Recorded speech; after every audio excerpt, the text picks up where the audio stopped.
Hello and welcome to EWTN's special programming as we remember Pope Emeritus Benedict XVI ahead of his funeral tomorrow. Pope Benedict died on December 28th, and we're bringing you continuous coverage. I'm Catherine Hadro, coming to you from Rome, and I'm joined by my esteemed panelists here. Dr. Matthew Bunson is executive editor and Washington, D.C. bureau chief of EWTN News. Father Raymond D'Souza serves as a priest for the Archdiocese of Houston in Ontario, Canada, and a contributor to the National Catholic Register. And Father Roger Landry is a Catholic chaplain at the Columbia University in New York City. He previously was in the diplomatic service for the Holy See at the United Nations.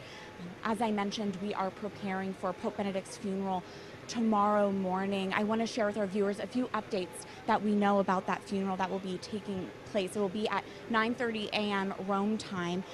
The Vatican spokesperson told reporters that the Eucharistic celebration roughly follows that reserved for a Supreme Pontiff, but with some changes and adaptations. We know there will be singing in the Sistine Chapel. The choir will be there. No journalists will be allowed to the grotto for the burial immediately following the funeral mass. As we're preparing ahead of tomorrow, what is the mood in Rome right now, and what are your thoughts that you'd like to share with the viewers? Well, I think it's very peaceful. Pope Benedict had been retired for 10 years. He's 95 years old. So I haven't seen people weeping in the streets like we saw maybe with John Paul, even though that was also an expected death. Because there's a kind of serenity that this is the right order of things. Someone who's 95 should be ready to die, and he was, and he went to the Father's house, we pray, with great serenity and hope. He preached about that a long time, so I think there's esteem for him. There's a sense of being at a part of a historic moment for a historic personage who will endure, but people aren't devastated, and they shouldn't be, because death actually shouldn't be devastated. As St. Francis taught us, you know, death is a sister who takes us across the last threshold, and I think that's the general sense here. I have seen a lot of gratitude. People who are waiting in line for a couple of hours today, the lines were much longer today, are coming here because they are so grateful to God for the way that Joseph Ratzinger, Pope Benedict, responded to the Lord's gifts and his call. And so they come here, they're waiting, they're going, and they're praying to the Lord for mercy, as Pope Benedict requested. But many are likewise bringing intentions because they think that they're praying in front of someone who lived the Christian life with heroic faith, hope, and love.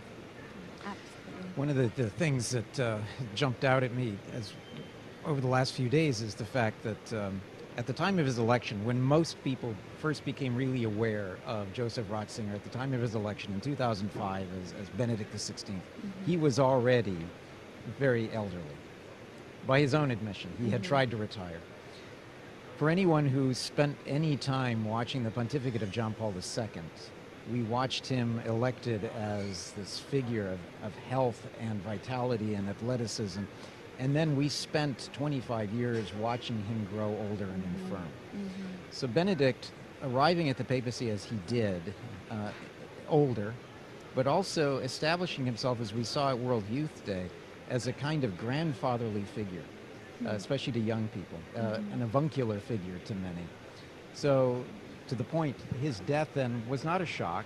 People were already used to seeing him as an elderly person. So the years that he spent in retirement also, removing him from the public eye, so I think that has factored into the overall atmosphere here. But I am also struck by the fact that the lines are very long, out of that recognition that this is a historic moment, and from the standpoint of what we're going to see tomorrow, an unprecedented moment in terms of the burial of one pope by his successor. Absolutely. Speaking of those crowd sizes, the Vatican today said that by noon, there were 24,000 people who had entered St. Peter's Basilica to say farewell to Benedict XVI. So that made it, by noon, roughly 160,000 mourners. Of course, that number has grown since noon today. And I myself went through the line to see Pope Benedict again, and I'd say it was much longer than it took us yesterday, much longer. And there was this spirit of reverence. I've been to the Vatican before, and there are obviously a lot of tourists. This these are pilgrims who are coming to pay their respects to Benedict, and you can sense that here in St. Peter's. One thing that I just like to address is we're obviously all praying for Pope Benedict. He wanted that. He asked us to pray for him. But many are saying that Pope Benedict XVI may likely be a future doctor of the church in the future. So how do Catholics balance that and manage that where we're praying for him, but we have also seen the good fruit of his life? Well, I think patience is a virtue that Catholics and the rest of the world have forgotten. He's not married yet. There's time for a canonization process and then a doctor of the church process. But we've got a bit, I think, too accustomed to saints being made very quickly. And I actually don't like the discussion of it. I understand why people talk about it, but there's a time for everything. And, you know, the man should be buried before we discuss what we're going to do 10, 15 years down the road. And also because death has its own meaning. And to see a body laid out slowly, you know, deteriorating out in the open air for 3 days is actually something very few people see anymore, because we want to clean it up and sanitize it and get away from it. And part of that eagerness to go on to the next stage, I think, is because we're not that comfortable with just, there's a dead man and we're going to bury him. And I think, not to be a critic of those who I think with goodwill are anticipating the future, but let's bury the man first and then we can worry about other things. I think it's very important for us to take things in stages, as Father Raymond was saying. And this stage is one that Pope Benedict himself, prior to the papacy, wrote about, the meaning of Christian death, something that St. James the Apostle wrote about. And he tells us, pray for people in this circumstance. And if they don't need the prayers, your prayers will return to you. So it's beneficial one way or the other. And so we're going to be praying, Catherine. Yeah, absolutely. One thing, and the question, you're right, has been raised about a future doctor of the church. We saw, all of us, at the funeral of John Paul II, Santo Subito. The expectation reminded me of when Gregory I the Great died.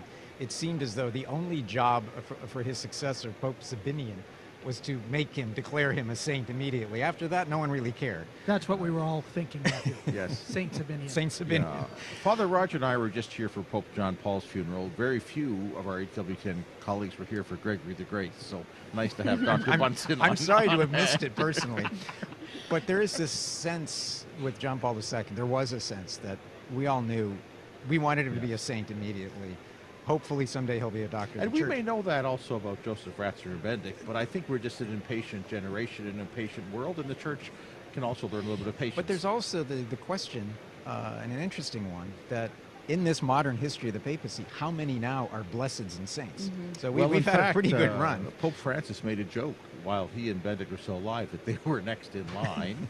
And, you know, who knows? Maybe he'll canonize himself before his own death. But that would be, I think, impatient. And Right. so patience is what we need. And definitely a good reminder to keep those prayers up during this period of mourning, even if it is a joyful mourning, if you will. Hopeful mourning. Yes, hopeful mourning. We'll continue our special coverage right after this break.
We continue our special coverage on Pope Emeritus Benedict XVI from Rome, and we're joined by our first guest of the evening. Bishop Stephen Lopes is the first bishop of the personal ordinariate of the Chair of St. Peter.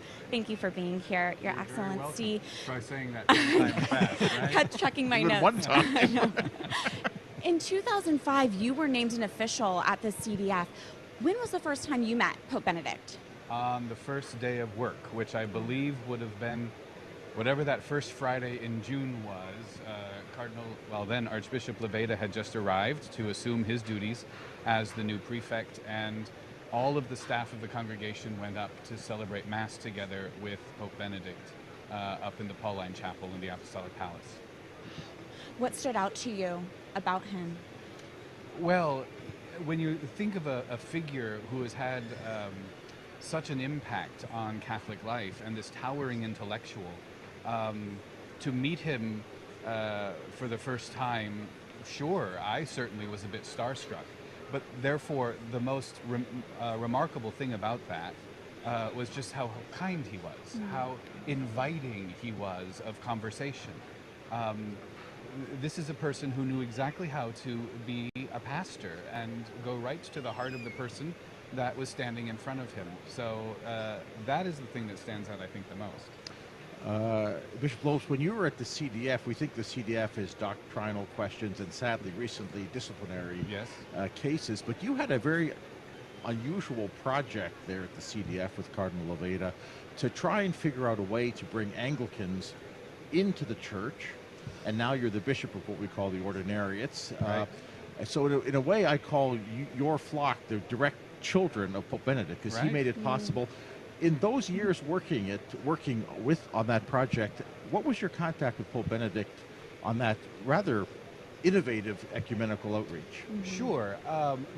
The reason that this work was at the Congregation for the Doctrine of the Faith is it built on an earlier project under Pope St. John Paul II, the Pastoral Provision, which made it possible for Anglican clergy who became Catholic to be ordained as Catholic priests, even if they were married men, and it made it possible to begin celebrating the Catholic Mass with some Anglican elements brought into it. What was different with Pope Benedict was the question had shifted. Now we had communities of the faithful, parishes, let's call them, who wanted to come into full communion with their pastors. And so this took actually several years of dialogues with Catholic bishops, Anglican bishops, with canon lawyers and theologians to try to figure out what could the structure be. To your particular question, Father Raymond, Pope Benedict XVI was extremely involved from the beginning because it was his ecumenical vision. This is a man who is fearless and creative. You know, nothing like the two-dimensional caricature of him of being somewhat reserved and doctrinaire. But part of that fearlessness was in searching for new ways to proclaim the gospel, searching for new ways that the church could continue her witness to unity and to truth. And the ordinariate is the fruit of that. If I had to summarize his insight, that kind of is at the very core of this project that is now my diocese, is that the unity of Catholic faith, if we profess the faith together, that fact alone allows for a great diversity in how that faith is lived, prayed, and celebrated. And that really is the ecumenical vision of what became his constitution, Anglicanorum Cetibus, which began these ordinariates, these non-territorial dioceses. We have approximately 40 parishes in North America in the Including Canada. Including Canada, yes indeed. Maybe Canada is a deanery of the ordinariate in North America. If I could maybe ask, on the liturgy, he was known as an expert, more traditional in his leanings, but he had a spirit of liturgical generosity. Yes, to the Anglicans, obviously, who came in, to people who like the older forms of the Mass, we don't think of generosity as a principle of liturgy, right? But I think that was a principle that was important to him. Certainly. And how did you see that develop? It's a pastoral principle, isn't it? You know, when he was inviting these communities to step into the fullness of Catholic communion, part of that fearlessness, part of that generosity was to ask the question, well, how has their liturgical life brought them to this point? How has what they have prayed and how they have prayed brought them to the understanding of the church and the unity of the church that was worth doing this rather uncomfortable thing? And so that was then to be preserved, and not only preserved, he used very specific language in that constitution. Preserved for them, yes, but also as a treasure to be shared with the whole church. That there is something about this liturgy, whatever, you know, as you mentioned, these other examples, that brings something,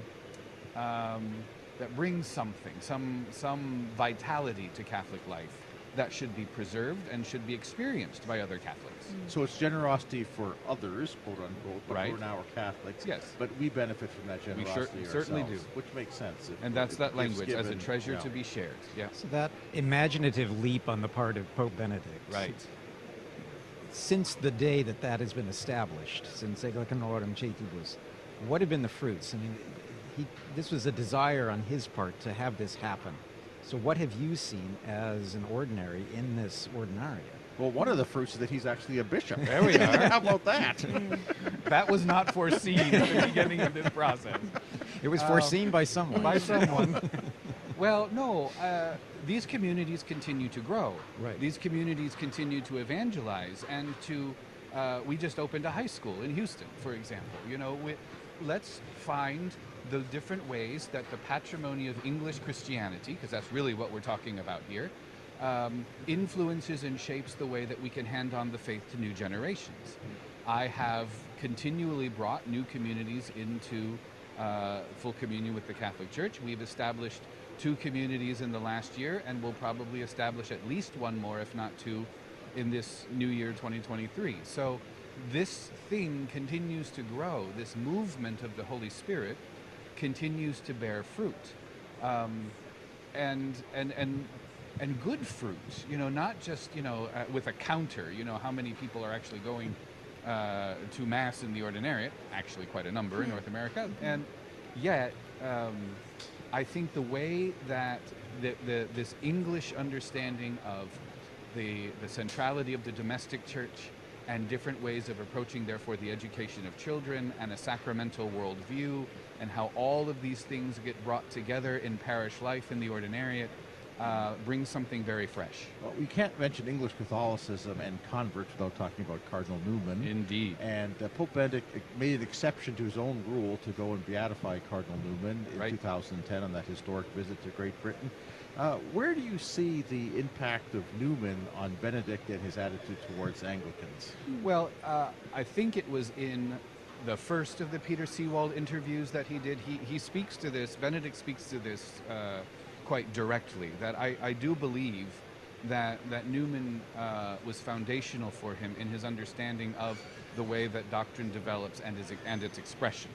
So this understanding of unity of faith, diversity of expression that's at the heart of this pastoral ecumenical initiative ultimately traces back to the development of doctrine, which is not, truth that changes, but truth, the expression of it, can take on different nuances and languages and things. How would you describe Pope Benedict's greatest strengths as a theologian? Oh, my word. Oh my. Wow.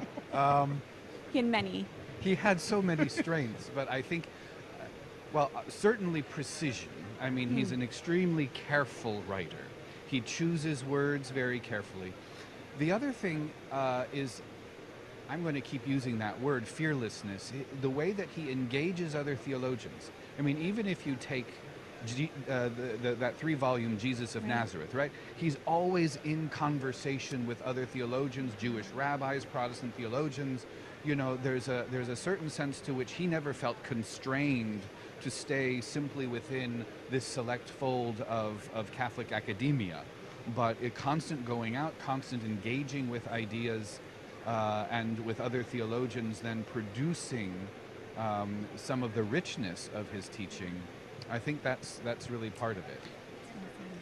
As the prefect for the Congregation for the Doctrine of the Faith for decades, the congregation has that negative aspect of defending and safeguarding the faith, but also the positive aspect of transforming and forming Catholics. Absolutely. The fruits, for example, the Catechism of the Catholic Church. You coming in as you did were kind of a son or an inheritor of those decades. What was that experience like in terms of walking into that structure that had been built by Ratzinger? By Cardinal Ratzinger. Well, remember, the actual job description of the congregation, now the Dicastery for the Doctrine of the Faith, was the promotion and preservation of the faith and morals of the Catholic world. So the promotion of the faith. And really, already when I got there, I found a group of individuals, theologians and canonists, absolutely committed to helping bishops and bishops' conferences and universities promote the faith, articulate the faith, and address the problems and the challenges of particular regions in the world. So that was part of it. I will mention a specific experience or nuance of Ratzinger life at the congregation. There was this practice at the congregation that they all attributed to him, that whenever a thing was being discussed and a decision had to be taken, and everyone sits around this very large horseshoe-shaped table, the most junior official spoke first. So, in other words, he had arranged it whereby, as the prefect, he heard everyone's comments, everyone's observations, before he could then begin to respond, to ask questions, or even to make a decision. But the junior official spoke first, which as is a rule. generous spirit. Yeah. Again, Let that me spirit ask of just on a generosity. personal thing. So, Pope Benedict elected May of 2005. He appoints Archbishop Leveda to be a successor. May 13th. You're Archbishop Leveda's secretary. So you arrived there in June. Did you think, my goodness, how are we supposed to follow Cardinal Joseph Ratzinger in this office? To be honest, there was just too much work to do to sit around and worry about such things. I mean, yes, of course, these things, come to your mind late at night. But honestly, when you got to the work in the morning and saw the stack of mail, you just get to work. And of course, Cardinal Leveda had a wonderful, warm relationship with Cardinal Ratzinger. Cardinal Leveda had been a member, a cardinal, or a bishop who participated in the work of the congregation for years.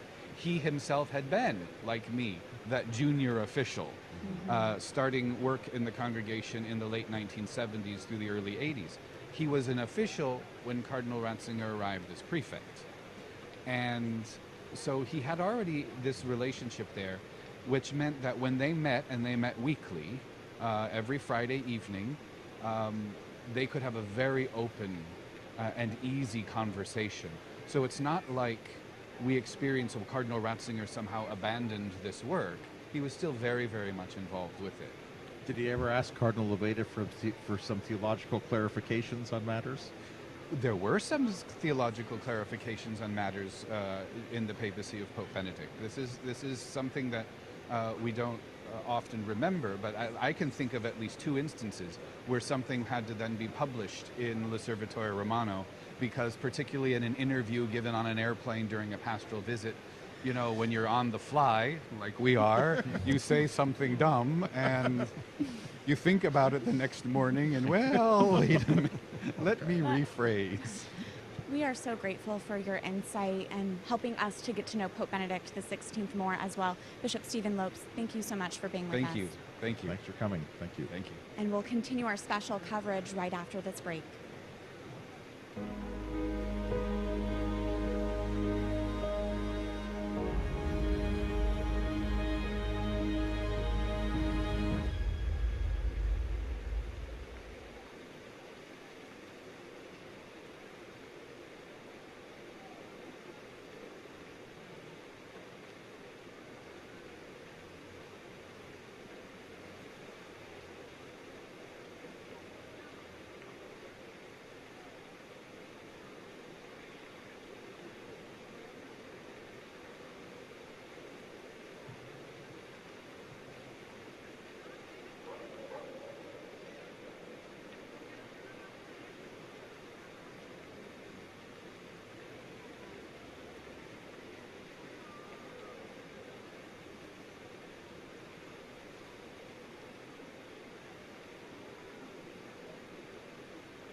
Welcome back to our special coverage from Rome as we continue to remember Pope Emeritus Benedict XVI. That was really insightful to hear from Bishop Lopes, again, to get these personal stories and anecdotes to help to get to know Pope Benedict XVI even more. And it really does fly in the face of the media caricature of him. Well, also, not about Pope Benedict so much, but there are all the Catholics in Bishop Lopes' flock are that they're living a reality that didn't exist except for Pope Benedict. So we talk a lot about what the popes teach and what they, I know how they maybe have an impact on world events, but every pope has a concrete impact on a lot of individual lives, and this happens to be a very sort of visible one, that this entire phenomenon exists, and without Pope Benedict it wouldn't have. So. And the church is richer for it, as Bishop Lopes was saying, that the treasury that we use with the new rite is so important to purify the church's liturgical posture. Many who are attracted to the traditional Latin Mass look to the ordinariate as a place in which many of the traditions that they hold dear are still very, very much alive in the church. And so that's part of Pope Benedict's genius. One thing that I really appreciated about our conversation with Bishop Lopes, and it's something that we don't often appreciate, the decades that he spent as prefect of the Congregation of the Doctrine of the Faith, the sheer amount of work that had to have been accomplished. I know that John Paul II initially offered him the role of prefect for the Congregation for Education, and he declined. Coming in as the head of the CDF, in what was a very difficult time. We had the whole discussion about the implementation properly of the Second Vatican Council, the Catechism, and everything else. Just the amount of work that all of that entailed, the daily grind, was truly extraordinary. Absolutely. And with that, I want to take you now to an important report that we have explaining all that Pope Benedict XVI did to respond and lead the Catholic Church's response to the sexual abuse crisis.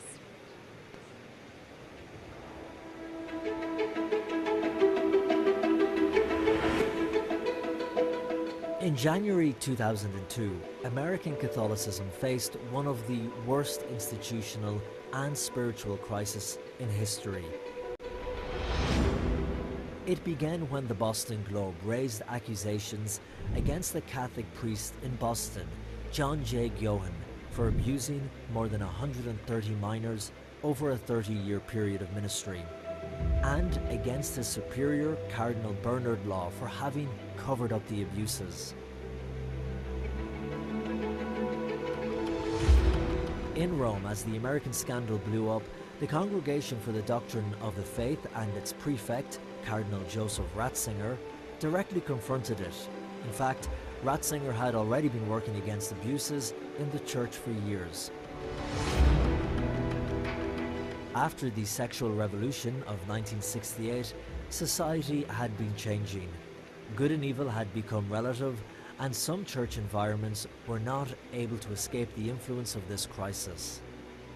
Sociologists are quite suspicious of monocausal explanations, but surely one cause was the 60s, the relaxation of sexual mores, more or less in all milieus, and the idea that sexual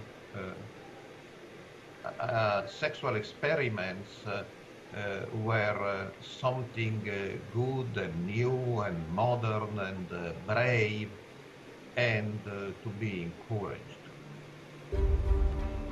As reports of abuse of minors by clergy increased in the 1980s, it was Cardinal Ratzinger who worked to develop adequate instruments to combat these crimes justly and quickly.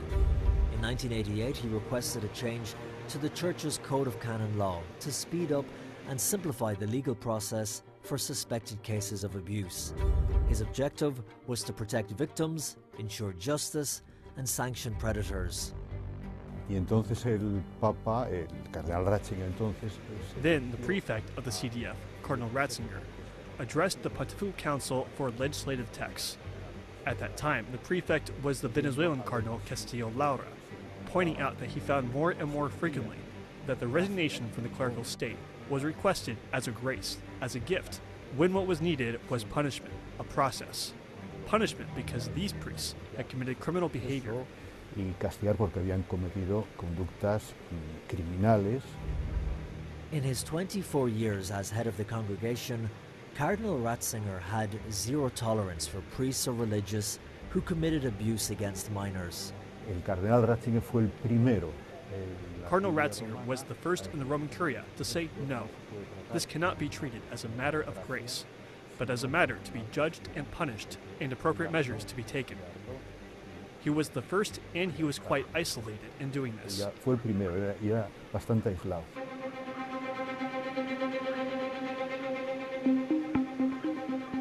In 2001, Pope St. John Paul II gave the congregation absolute control over sex abuse cases reported to Rome.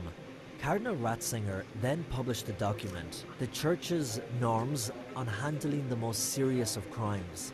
In 2010, as Pope, he would make further modifications to improve it. In the final form of this document, bishops were legally bound to report all cases of suspected abuse by clerics in their diocese to the Congregation for the Doctrine of the Faith. The statute of limitations was extended from 10 to 20 years. Abuse of a person over 18 years of age who is developmentally disabled was added as a grave crime, and child pornography was also listed as a crime. In particular, one of the signal achievements would be those that were implemented in 2010. In May of 2010, Sacramentum Sanctitatis Tutela was updated, and some new fields which we're still developing today. In particular, we think of child pornography. Added some new crimes to the definition of the delicts against the Sixth Commandment and the codes of canon law. Post Estis Lux Mundi has continued that and added new as we come to understand the magnitude of these issues that we're facing. Days later, on April 2nd, 2005, Pope John Paul II died. And on April the 24th, Cardinal Ratzinger succeeded him as Pope, taking the name Benedict XVI. After the 2002 American scandal, victims from other nations began to come forward. In Ireland in 2005, then in Australia, Malta, and Germany. In the face of a seemingly unprecedented spiritual crisis, Benedict XVI started a path of purification and cleansing within the Church. During his pontificate, he removed more than 400 priests convicted of sex abuse from the clerical state. He met with victims of clerical abuse 5 times during his international trips, and he exonerated the entire Church to a profound conversion and purification through acts of penance. In 2010, a letter to Irish Catholics was symbolic of his approach. He asked for forgiveness of abuse victims and strongly condemned priests and religious that stain the face of the Church with these crimes and sins. Tristezza anche che l'autorità della Chiesa non era. There is also sadness that the Church authority was not sufficiently vigilant nor sufficiently quick and decisive to take necessary measures to stop the abuse and prevent it from occurring again.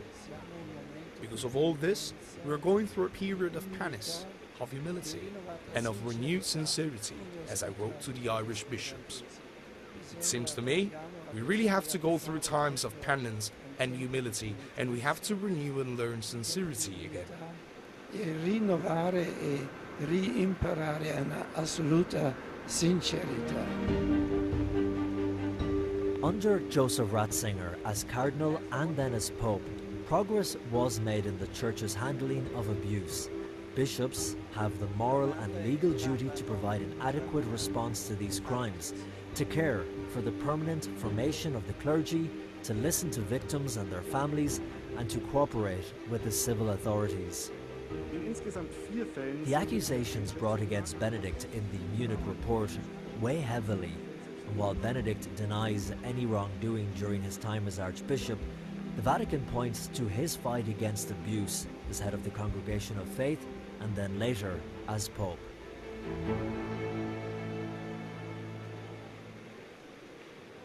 It is so important to hear all the concrete ways that Benedict helped to cleanse the church. We are grateful to be honored to be joined by our next guest now. Cardinal Sean O'Malley is the Archbishop of Boston. He is also the president of the Pontifical Commission for the Protection of Minors.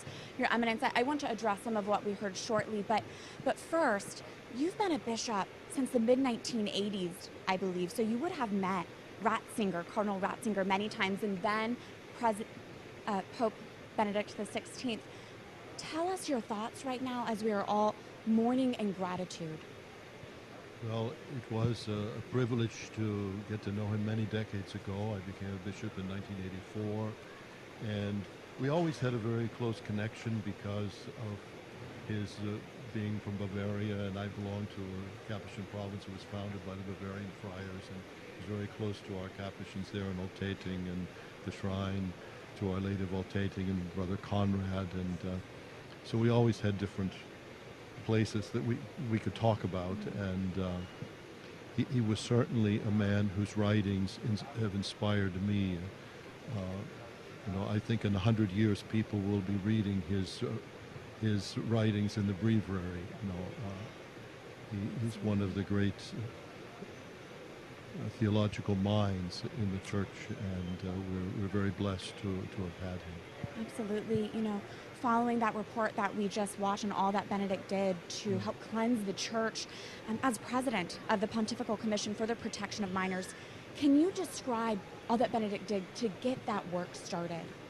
Well, first of all, I would like to say that whenever this topic comes up and we look at the history of abuse and the terrible crimes that were committed and the church's very inadequate response, I'm very aware of the fact that many people who suffered, this opens old wounds and plunges them into that place of darkness once again. And so I would begin my comments by saying that we are very aware of how much pain even talking about this is, and if things were done, obviously we didn't do enough in the church, and we still aren't doing enough. We still need to do more. But Pope Benedict did many things that were very, very significant, and he certainly recognized that this is a terrible reality that the church needed to cope with and to deal with. And he was very supportive of the American bishops, supportive of the policy of zero tolerance, which a lot of people were very opposed to, but Cardinal Ratzinger was very helpful in defending us and the Dallas Charter. He brought the cases to Rome to show the importance of having this dealt with at the CDF, and he dispensed with the statute of limitations so that older cases could be dealt with. He dismissed about 700 priests, there were many things that took place under his watch at the CDF, and when he became the Pope, he was the first Pope to meet with victims, and actually it was my privilege to be able to arrange that meeting at the Nunciature in Washington during his visit to the United States. And you could see how moved he was when confronted by the pain and the suffering of these people that had been abused by priests, and also hearing their stories of how the church covered up, transferred the priests, all these other terrible things that happened. Later on, Pope Benedict sent me as the visitator to the Archdiocese of Dublin, and he wrote a letter to the Irish. It was the first time that a Pope has addressed this in an official communication. But I think that he himself recognized that the church was not doing enough, and I'm sure that that weighed heavily upon him, and is one of the factors that led to his decision to step aside. And so he certainly began the process for the church, and prior to him, there was not a recognition of the seriousness of this or the need of the church to respond, and he grappled with it and did many things that helped to begin the church's response. Eminence, he started a lot, and it's continued under Pope Francis. What are the big steps that you'd like to see moving ahead with regard for caring for those who have suffered these terrible crimes? Well, one of the things that Pope Benedict did was to ask all the bishops' conferences to develop policies, and Pope Francis brought together all of the heads of the bishops' conferences for a meeting here in Rome, and one of the things that came out of that, of course, was the Vos Estis, and our commission has now been given the responsibility of working with bishops' conferences, reviewing those policies that they have to make sure that, first of all, it's not just the canonical aspects of it, but the care for the victims, prevention, and also to monitor how the policies are being implemented. This is, of course, very, very important. And there are large areas of the world where we're only beginning to deal with this. A lot of people say, oh, this is an American problem, this is a European problem, and there's a lot of denial. But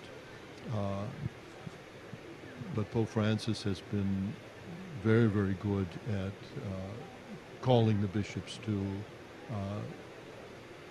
accept the responsibility and give the leadership that's needed in the face of sexual abuse all over the world. Thank you for sharing that. You briefly mentioned Pope Benedict's visit to the United States, and he had a message for Americans about freedom has to be won anew by every generation. Can you speak about that? What was Benedict's message to Americans, and what impact did he have on the United States? Well, I think, his presence there was very, very important for us, and particularly in this area of sexual abuse, it was a recognition of the importance of listening to the voices of those who have been harmed. One of the things that, in my own ministry has made such a difference is meeting with victims and survivors, listening to their stories, and it was my privilege to be able to arrange that for Pope Benedict as well as for Pope Francis. And when we have the annual, what we call Montessori for bishops, the new bishops that come in, I always try and make sure if I'm addressing them to have a survivor, a victim, come with me, and so that they can hear firsthand and understand the pain and the destruction that has been caused by this. And so often the new bishops will stop me afterwards and say, that was the most important topic of the week. And so many of them will say that the victim's testimony was the most powerful thing that we heard. And as I always tell them, when I became a bishop almost 40 years ago, we didn't have any Montessori for bishops, But maybe if we had heard victims speaking to us, the history of the church would be different today.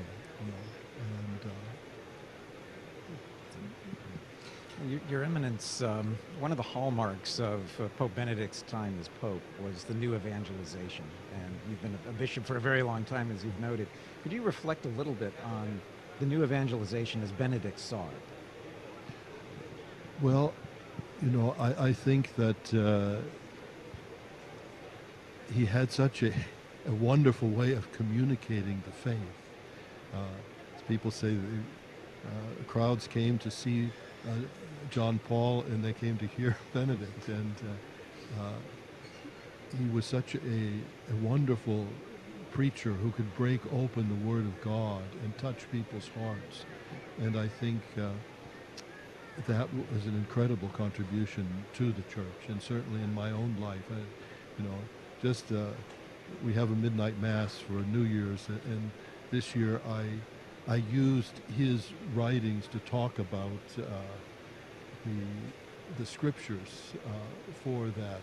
He talks about, it begins with the blessing in Numbers, and may the Lord turn his face to you. And he talks about salvation history being the manifestation slowly of the face of God till it comes to fruition in Christ. And then he talks about the Blessed Mother. He says that a baby, the first person that they see is the mother's face, and seeing that face gives them confidence and helps them to develop as human beings and to be able to relate to other people.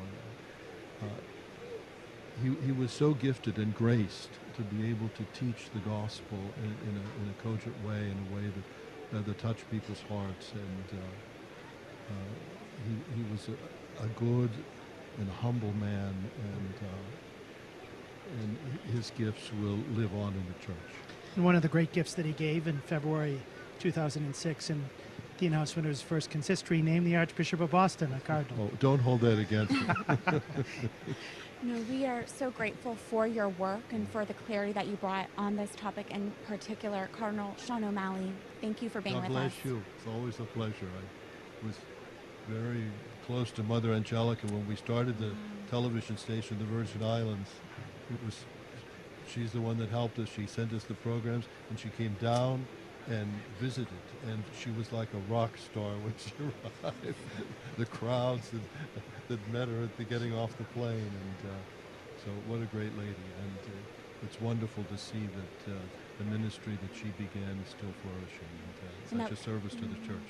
That we can broadcast this to the global church this week in particular. Your Eminence, thank you so much. Very good. Well, God bless you. God bless you, and we'll continue our special coverage right after this break.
Thank you for joining us again in Rome as we continue our special coverage remembering Pope Benedict XVI ahead of his funeral tomorrow morning. We just heard from Cardinal Sean O'Malley, really powerful and moving the insight he had to share about Benedict.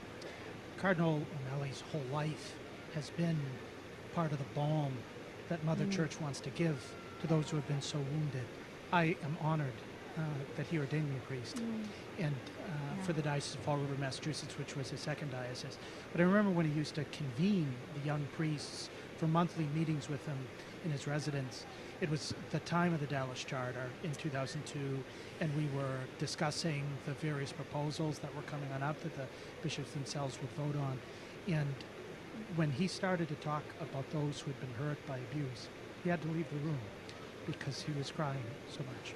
That's who he is, and I'm so happy that the Holy Spirit has led St. John Paul II, Pope Benedict, and Pope Francis to entrust the Church's outreach to a person with a heart as big as he has. Thank you for sharing that. It's obvious that he's bringing the voice of the survivors and the victims as well, and it's painful but necessary that we listen to them in response to that, the diabolical injustice and sin that is clerical sexual abuse. And again, so important to reinforce all that Benedict did to address that as well. I think one of the things about Cardinal Sean's heart, he has a Franciscan heart. He wears a Franciscan habit, obviously. And, you know, we go back to that mandate given to St. Francis to repair my church. And we think sometimes repairing the church as an institution. Francis originally thought of the church as a building, but the church is actually those people who are wounded, the members of the church. And in that sense, I think Cardinal Sean is a great son of St. Francis, is that he's done a lot of repair work, if we might use that kind of awkward phrase, for souls who were in need of it. And has been sent into some of the most difficult situations pastorally and morally that we have seen in the last 50 years, certainly in American Catholicism, as we think of what happened in Boston. Yeah. But I'm also impressed and so struck by his comments about the commitment of Joseph Ratzinger and then Pope Benedict XVI to solving this. As he said, enough hasn't been done. There's so much more to do, but I think it's helpful to always set that record straight. When Pope Benedict named him a cardinal, I think part of it was because of already 20 years worth by that point of fighting against this scourge in the church.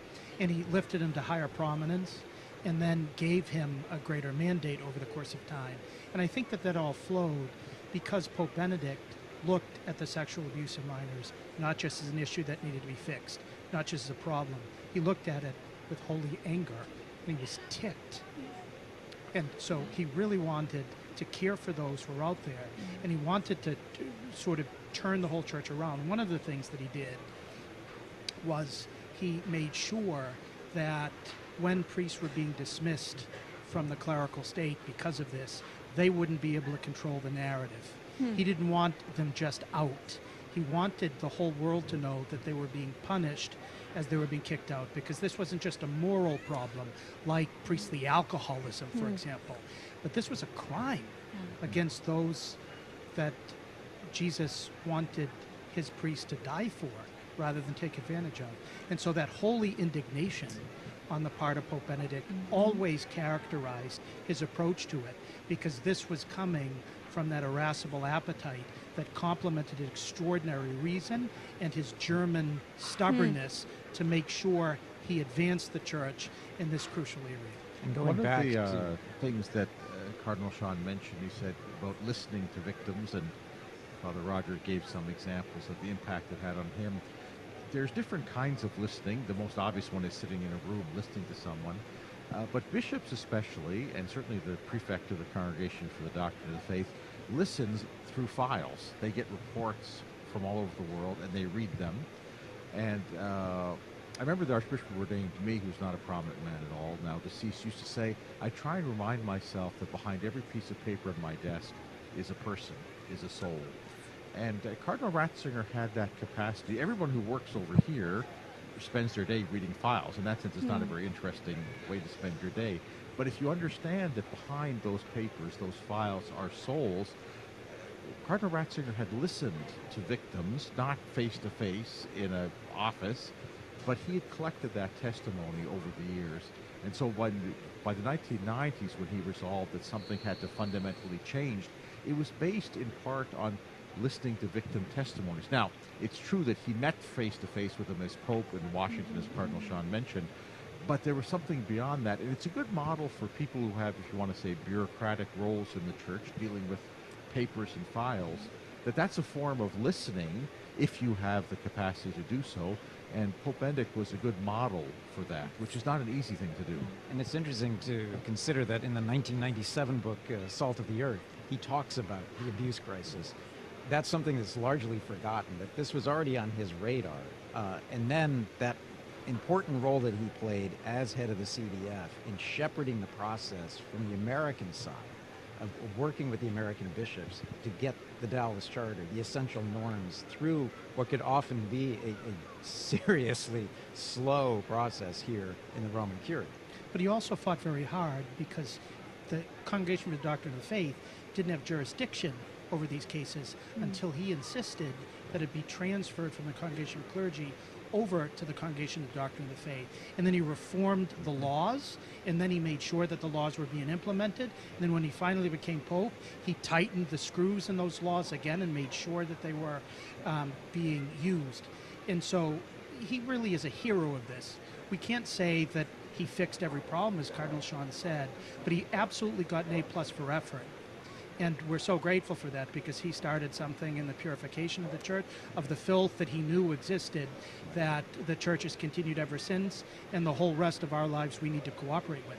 Absolutely, to have that clarity on that. Yes, we are so grateful to hear from Cardinal O'Malley. We were also grateful earlier this morning to speak with the Supreme Knight of the Knights of Columbus, Patrick Kelly. We're going to take a look back now to hear his reflections on Pope Benedict.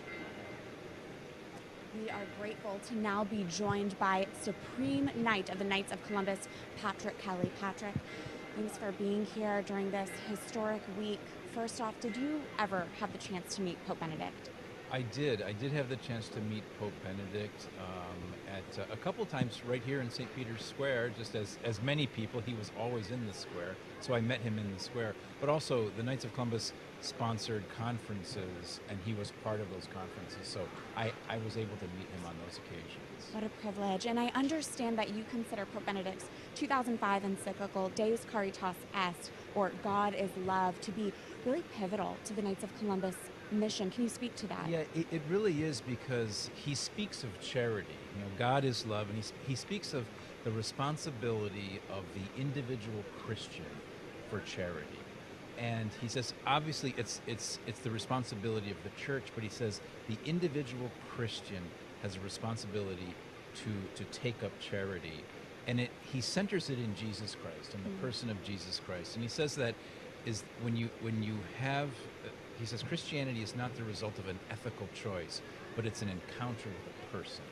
And once you have that encounter with a person, it changes everything. And then it motivates you to have charity, to do charity, because that now that you have a heart that sees where love is needed. That's something we've been discussing throughout our coverage. Is it's so obvious that Benedict had that relationship with Christ, and that really shined through his work. Yeah, I think it really did, and you know, love. You know, two of his encyclicals had love in their title, and it was the love of Jesus Christ that really motivated him in so many ways. The Knights of Columbus, Patrick, among its pillars, not only have charity, as you just mentioned, but also unity and fraternity. In his first homily as Pope, he talked about unity in the church, and in his entire life he talked about the beauty of Christian brotherhood. Could you talk about how the Knights of Columbus have been inspired by Pope Benedict's leadership on those two pillars too? Yeah, I think unity, really, in a way, he worked for that his whole life, unity in the church, both when he was head of the Congregation for the Doctrine of the Faith and as Pope. We as the Knights took a tremendous inspiration from that work, because as you say, unity is our second principle. But I think what we're seeing today here in Rome is maybe one of Pope Benedict's final gifts to us, the unity of the church coming together. You know, I was able to be in St. Peter's Basilica yesterday. There are tens of thousands of people coming to see him, to pay their final respects, young people, in line for hours. And that unity in the church is so important. Jesus prayed for it the night he should have been worried about what was going to happen the following afternoon. Yeah. But so important was it that he asked the Lord 3 times for it. And fraternity, the Knights of Columbus are known for the brotherhood that exists among the more than 2 million knights across the globe. Could you speak a little bit about Pope Francis and how he sought to have us live a much deeper brotherhood? Yeah, I think that by centering everything on Jesus Christ, which is what so much of his life was devoted to, he did that.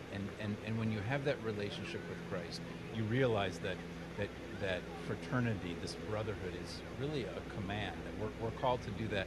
But even more than that, we're happy when we're that way, right? Division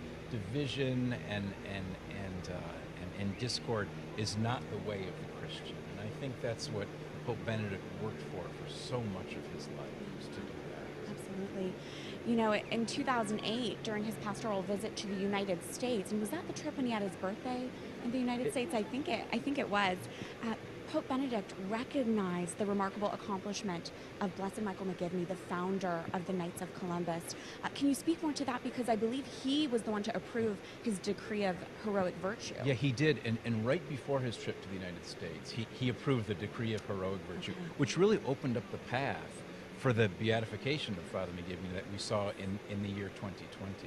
But and we're very proud of this as Knights, I can say, when he was in St. Patrick's Cathedral during his visit, he talked about the exemplary American priest, Father Michael McGivney, and he said, whose zeal and vision led to the founding of the Knights of Columbus. And it was a great thing for a pope to recognize McGivney and recognize this organization that started in America but then went everywhere, to Canada, to the Philippines, to so many other countries. Yeah, that's so special.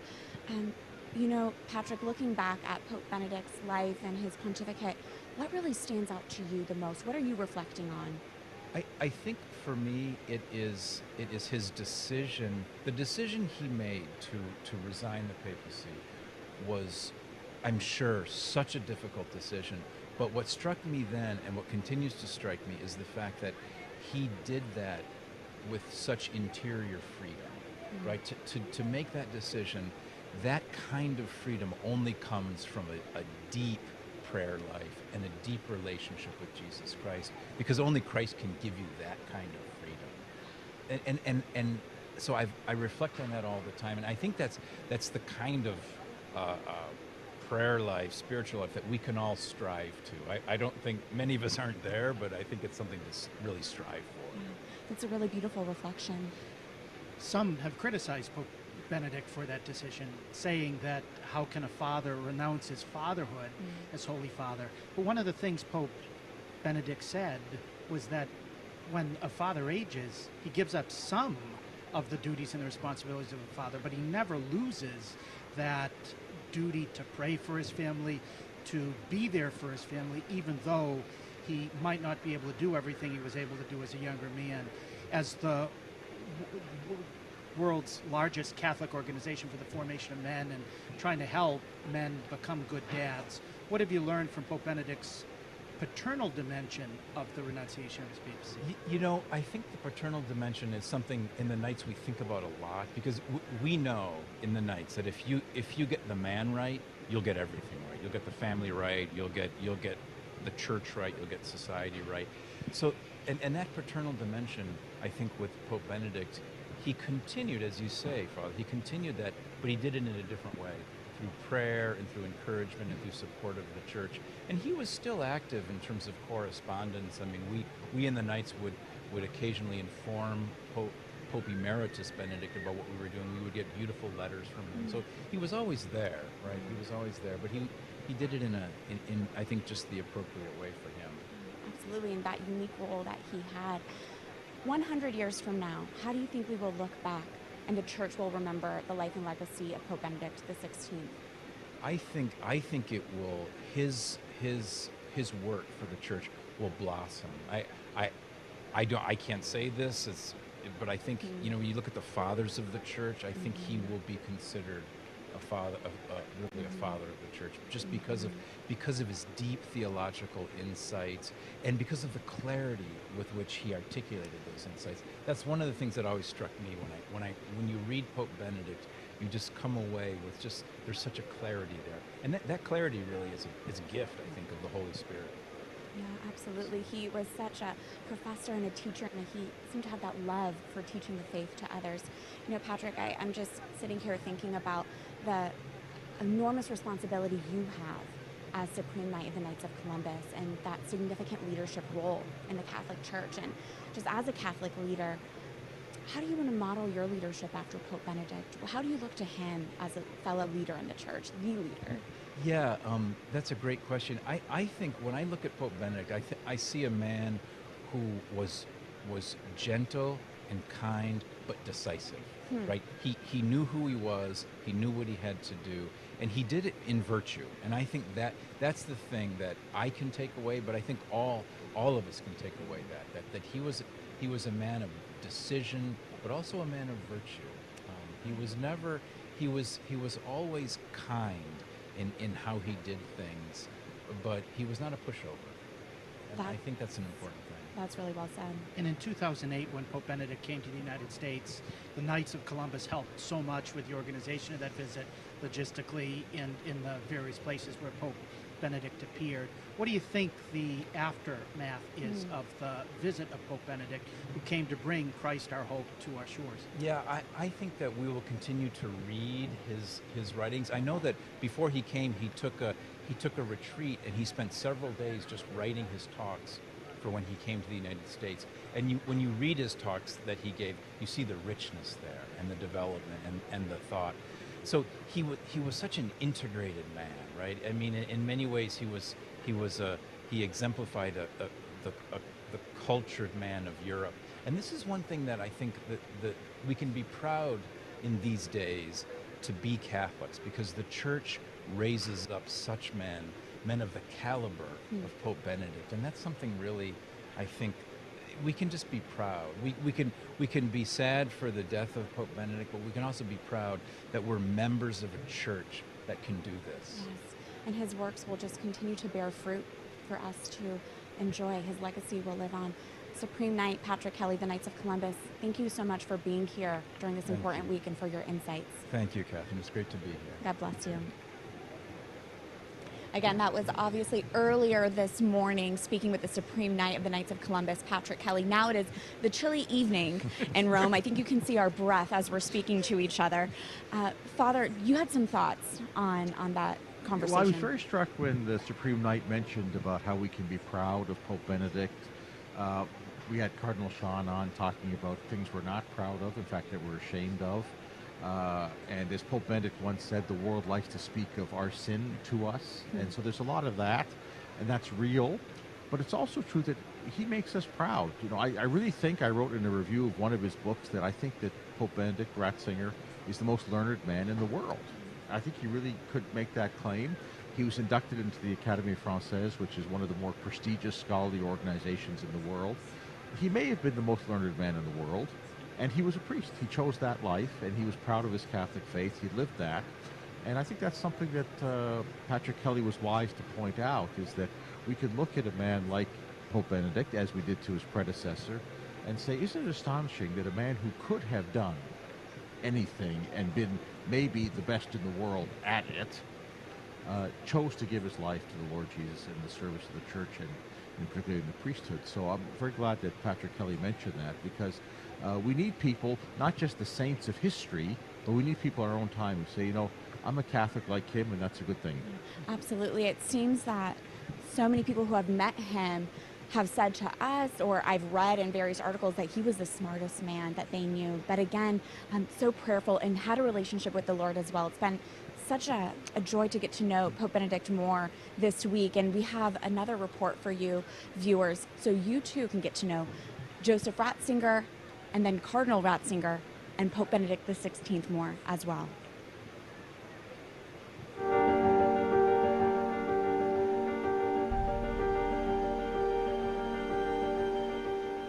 On May 28, 1977, at only 50 years of age, Joseph Ratzinger was ordained Archbishop of Munich and Freising.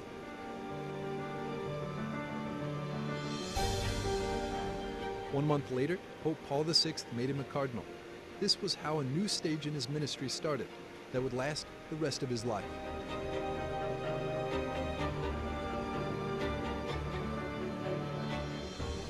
In 1978, Paul VI died, and the young Cardinal Ratzinger traveled to Rome to participate in the conclave that would proclaim John Paul I as the Supreme Pontiff. 33 days after his election, the Pope died, and the cardinal electors returned to Rome. This time, the Assembly of Cardinals surprised the world with a non-Italian Pope, Cardinal Karol Wojtyła, Archbishop of Krakow. On October the 16th, 1978, the Church and the entire world welcomed a Polish Pope, John Paul II. But the esteem and respect between the Archbishop of Krakow and the Archbishop of Munich and Freising had begun to grow much earlier. Since the Second Vatican Council, both had heard of the other, and they met thanks to their respective writings and publications. Between them, there was already a reciprocal admiration, both at the intellectual and the theological levels. And it's precisely thanks to this esteem that Pope John Paul II wished to have him at his side in Rome. After different unsuccessful proposals from Rome, in 1981, the Polish Pope appointed Cardinal Joseph Ratzinger prefect of the Congregation of the Doctrine of the Faith and president of the Pontifical Biblical Commission and the International Theological Commission. At that point, the Bavarian cardinal officially renounced his leadership of the Archdiocese of Munich and Freising and moved definitively to Rome. From this moment, a deep friendship started between them. For the next 24 years as prefect of the Congregation of the Doctrine of the Faith, Cardinal Ratzinger worked tirelessly on the elaboration and distribution of doctrinal documents. In 1986, John Paul II appointed him president of the commission that would be tasked with the writing of the Catechism of the Universal Church, and in 2002, he was named Dean of the Cardinals College. Another highlight of his years at the service of the Pope and the Church was when, in the year 2000, the congregation published the third part of the Message of Fatima, along with the theological commentary, redacted by the prefect himself. Finally, in 2005, just days before the death of John Paul II, Cardinal Ratzinger wrote the meditations that accompanied the Stations of the Cross at the Colosseum, within which the guardian of doctrine denounced the sins of the Church before the entire world, inviting repentance and penance.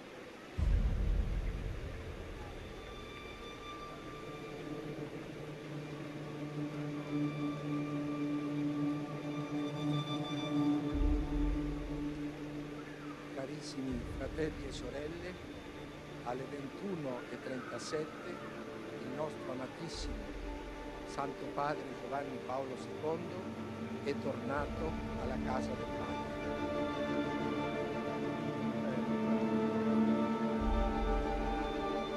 On April 2, 2005, John Paul II died.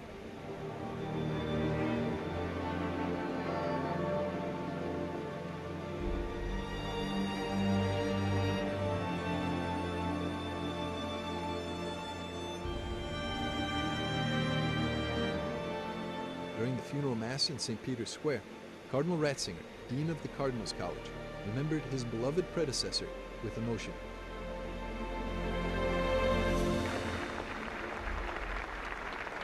Possiamo essere sicuri che il nostro amato Papa sta adesso alla finestra della casa del Padre, ci vede e ci benedice. Sì, ci benedica, Santo Padre.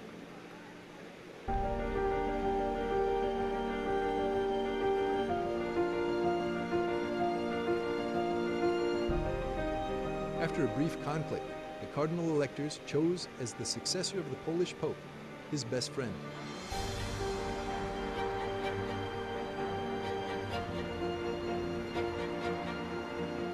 Cardinal Joseph Ratzinger, who then became the 265th Pontiff of the Church of Rome, taking the name Benedict XVI.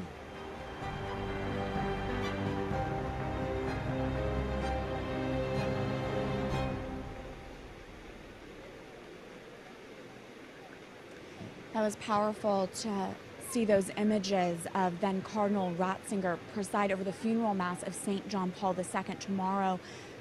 His funeral mass right here in St. Peter's Square, presided over by Pope Francis. I remember that occasion. I was privileged to broadcast it, and the emotion of that moment of the funeral, and I was doing it for a secular television network in Canada, and the host, who wasn't Catholic, just said, "We're not going to talk," because the emotion was so great. And you know, a mark of a great piece of literature is that even if you've read it, or a great film, and you know the end or you know the jokes, and you still go back and watch it. I can't watch that without getting emotional, even though I've seen it, however many 1,000 times, probably. I know what all the words are. I know what he's going to do, but that was really a beautiful moment here in the square behind us, and please God, we'll have some moments like that tomorrow. It's the first funeral in 17 years since that occasion, so I'm sure we'll have other moments that will lodge in our hearts after tomorrow's funeral. When we talk about apostolic succession, we talk not just about one man's following another man, the way, for example, President Biden followed President Trump. There's a succession, but there's not an inheritance. There's not a shared agenda or task. And we've been so fortunate to have the successor of John Paul II, because he was the Dean of the College of Cardinals, celebrate his Mass. And he's not just a successor, but an heir of all, or he received that inheritance, and he developed it as a great treasure that he didn't bury in the ground. And, you know, the one thing that's going to be different about the funeral tomorrow is normally when there's a papal funeral, every Catholic in the world feels a little orphaned because our spiritual father has died. But tomorrow, our spiritual father is very much alive, Pope Francis, who likewise is the heir of what his 265 predecessors have bequeathed to the church. And so we're going to see that in the liturgical rite tomorrow. We're going to hear it in what Pope Francis himself will proclaim. And yet we're going to have a Mass that has so many of the trappings of the funeral Mass of a Pope. He was Pope. And in that sense, we can look at the different things that are part of that. It's the funeral here. He will be here in St. Peter's Square. We will have the burial ultimately in the Vatican grottos. And yet, this is fundamentally different. This is unique in church history, that we will have a sitting pontiff presiding over the funeral of his predecessor. Yes, absolutely. We're going to, one thing, I mean, one doesn't want to be lighthearted, but I wonder if in the ceremonial office they're trying to figure out how to get that book of the Gospels to sort of blow in the breeze, because that's one of the most powerful images of St. John Paul's funeral, was that book of the Gospels. And of course, very dramatically, as his life ended, the book of the Gospels closed. And they've had 17 years to figure out how that can be done. We entrusted to the Holy Spirit, who blows where he wills. And I'm not sure if that's that high on the list of things they're worrying about tonight. Well, I would not be surprised to try to figure out how did that happen, because that was a very powerful moment. He'll have his own moments. These past 3 days, mourners have been able to go through St. Peter's Basilica and pay their respects to Benedict. We know that as soon as St. Peter's closes today, they are going to close the casket of Benedict. Tomorrow they're going to bring out his body. In the morning time here in Rome, there will be prayers leading up to the funeral Mass. And of course, we're going to have complete coverage of that. But it will be a more simple funeral Mass.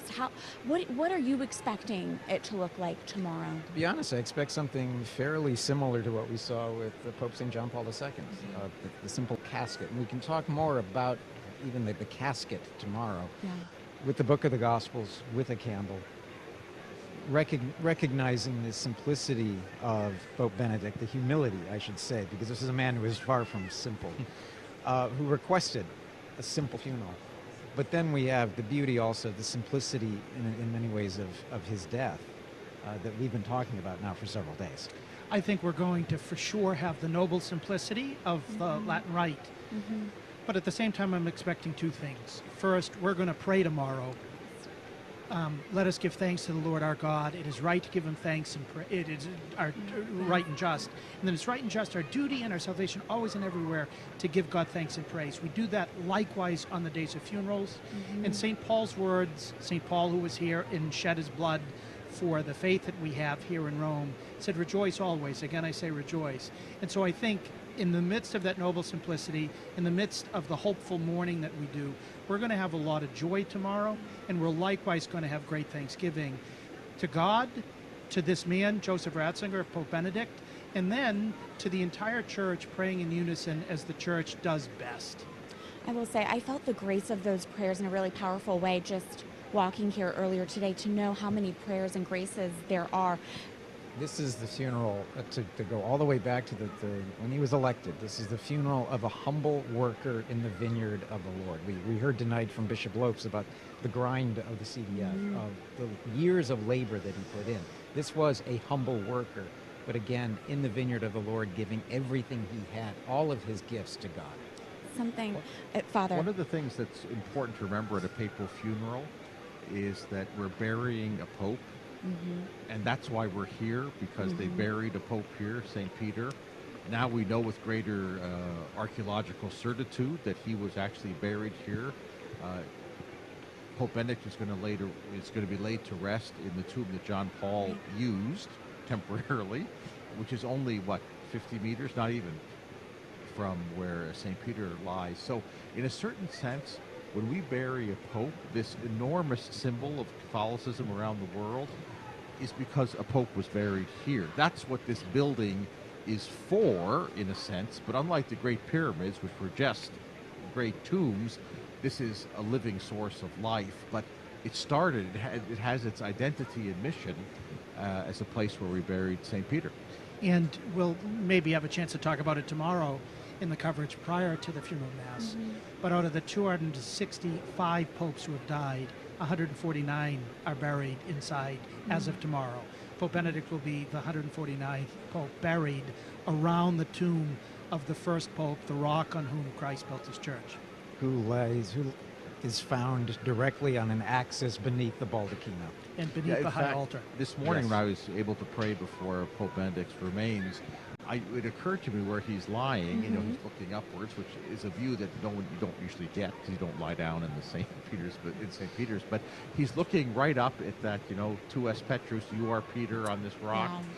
I just thought that vision was very moving, because when the Pope does prostrate himself alive, he's actually on the floor, and now he's turned over and he's looking kind of at the mission that defined his life. I found that very moving this morning. And isn't St. Peter buried underneath Not him far from directly? that, right under the papal altar. Yes, there, so. yes. Where he was always said to have been buried.